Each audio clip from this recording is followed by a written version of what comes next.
जिस तरीके से कुम्हार के द्वारा लगातार चाक पर मिट्टी के बर्तन बनाए जाते हैं, एक मिट्टी को उसका आकार दिया जाता है और वह मिट्टी जब अपने आकार में आती है तो वह बर्तन में परिवर्तित हो जाती है।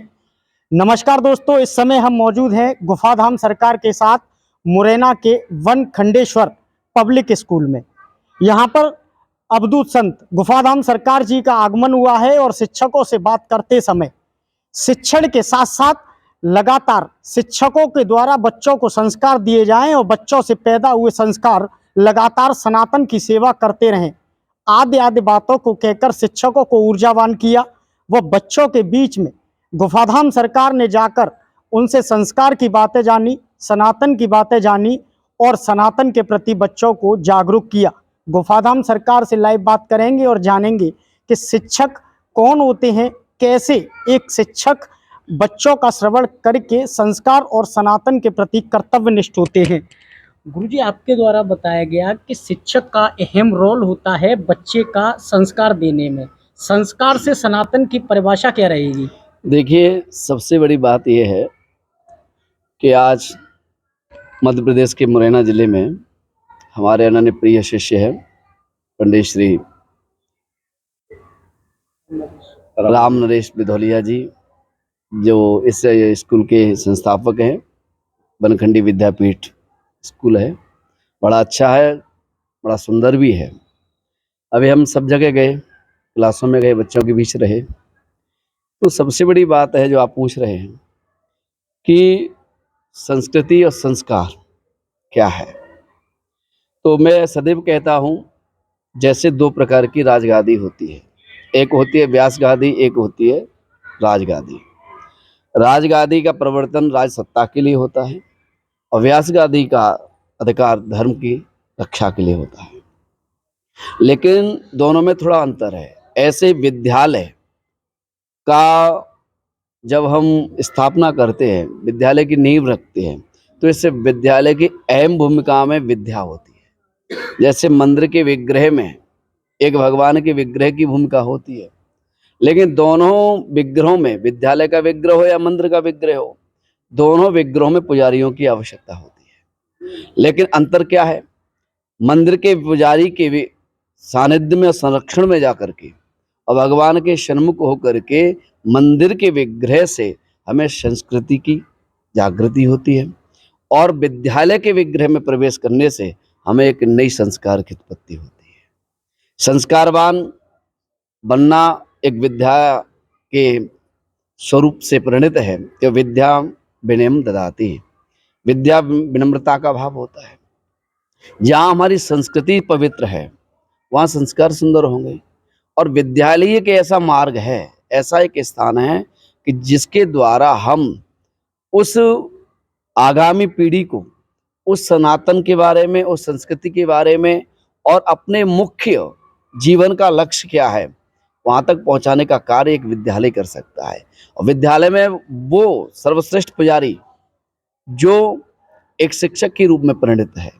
मैंने अभी परीक्षण किया तो सबसे बड़ी बात मुझे अच्छी ये लगी कि यहाँ और तो सब सब्जेक्ट है ही, संस्कृत है, इंग्लिश है, सब चीज़ है, सबके साथ साथ यहाँ नैतिक शिक्षा का जो अधिकतर है, जो संस्कृति और संस्कार हमारे क्या है, आध्यात्मिक मूलभास क्या है, उसके बारे में जो बच्चों के अंदर जो एक शिक्षा प्रदान की है, बहुत साधुवाद है उसके लिए।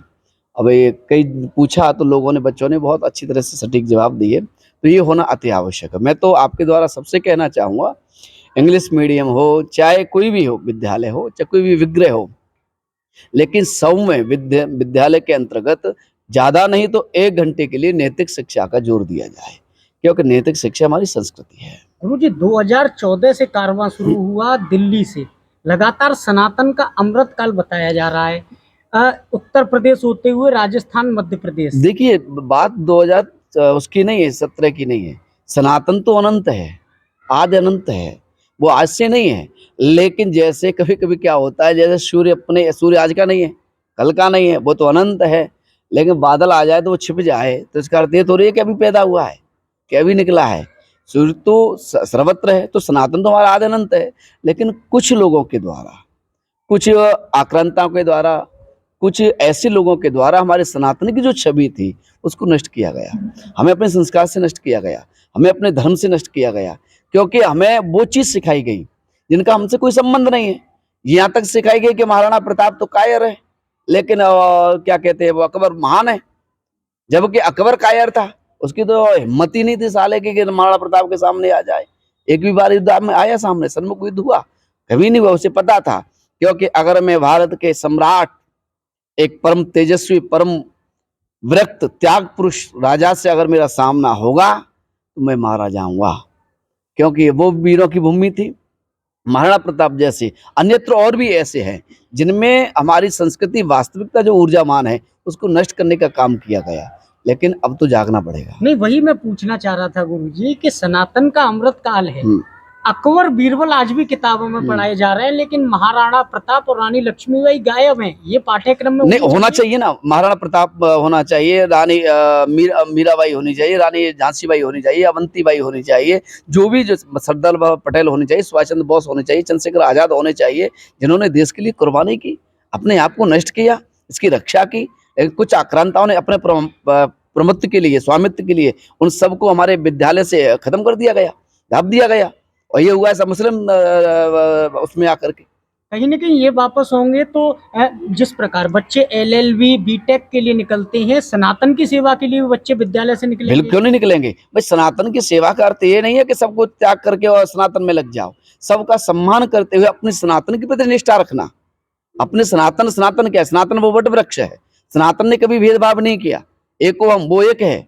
लेकिन अन्यत्र और लोग आ गए हैं इसमें, उन्होंने सनातन को बांटने का काम किया है। हमारा सनातन ने कभी किसी को बांटने का काम नहीं किया, उसने तो सबको संरक्षण दी है। अगर सनातन बांटने का काम करता तो आज इसी हमारे भारत में मुस्लिम लोग नहीं रह रहे, कई इकाई लोग नहीं रह रहे। क्या किसी के साथ भेदभाव हो रहा है? हम लोग तो सनातनी है ना, हम तो सबको शरण देते हैं। लेकिन उनके जो लोग हैं यहीं रह रहे हैं, फिर भी हमारे सनातन से हमें दूर करने का प्रयास कर रहे हैं, हमारी पीढ़ी को प्रयास कर रहे हैं, उनके प्रति आक्रोश पैदा कर रहे हैं कि सनातन कुछ नहीं है, हम सब कुछ थे। लेकिन आज सनातन है, ये सब सनातन से निकला हुआ मामला है। जी, आखिरी प्रश्न, शिक्षक, गुरु और कुमार तीनों एक श्रेणी होती है। बिल्कुल हो, देखिए शिक्षक संस्कृति है, ठीक है, और गुरु आध्यात्मिक चेतना है, और कुम्हार चालक है। हम जिस भाव में जिसको ढालेंगे वो उसी भाव में वो आएगा उभर करके। आध्यात्मिक चेतना से हम जगाएंगे तो उसे उस आध्यात्मिक चेतना की जागृति होगी, और शिक्षक जिस दिशा की ओर बालकों को ले जाएगा उसी दिशा की ओर वो परिवर्तन होगा। तीनों का स्वरूप ही एक है। कुमार चालक होता है तो गुरु आध्यात्मिक, और साथ ही साथ शिक्षक संस्कार के साथ सनातन की सेवा के लिए बच्चों को प्रेरित करता है। सनातन आदि अनंत है। कुछ आक्रांताओं ने इसे छीड़ करने की कोशिश की है, लेकिन लगातार 2014 से जिस प्रकार सनातन का अमृतकाल कहें या मुस्लिमों का आपातकाल कहें, सनातन बढ़ रहा है, तो कहीं ना कहीं संतों का भी मत है कि संस्कृति को सनातन के साथ जोड़ना चाहिए। बच्चों को अकबर बीरबल की जगह महारानी लक्ष्मीबाई और महाराणा प्रताप के कहानियों से जोड़ना चाहिए। जब बच्चे इनके किस्से और कहानियां सुनेंगे तो निश्चित ही वो वीर बनकर पैदा होंगे और भारत को एक वीर महान मिलेगा। और हो सकता है सनातन के लिए सर्वश्रेष्ठ कर्तव्यनिष्ठ एक लोकेश आनंद जी महाराज भी आपके बीच आगामी समय में देखने को मिले। अपने साथी के साथ शेखर पंडित मुरैना।